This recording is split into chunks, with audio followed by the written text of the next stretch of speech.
On s'aperçoit que tous ces gens à distance travaillent avec beaucoup plus d'échanges de mails et beaucoup plus d'échanges téléphoniques parce qu'ils ont besoin de beaucoup plus d'échanges sur de l'informel. Ça va être très important de formaliser les formats d'échange. C'est-à-dire, par exemple, dans le cadre d'un reporting de chiffres, il va falloir être très clair sur la structure du document, sur les informations clés, sur les indicateurs clés. Et ça doit être mis en place dès le début du projet pour que le projet soit efficace et le travail d'équipe agréable également. Un autre point qui est important, c'est de définir la périodicité des échanges, par exemple des échanges du reporting. Si nous voulons un point d'équipe qui soit quotidien, hebdomadaire ou mensuel. Ça dépendra évidemment de l'intensité du projet, du type d'interaction que nous pouvons avoir avec les personnes.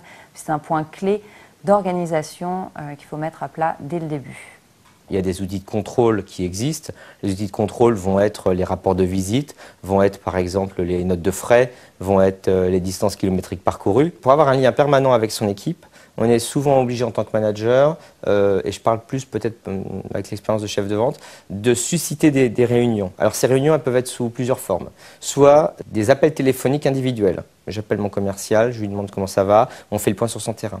Ça peut être des conf calls, c'est-à-dire que je réunis toute l'équipe par téléphone et on choisit, et c'est très important, une date fixe, c'est-à-dire qu'une fois par mois, on peut avoir une réunion.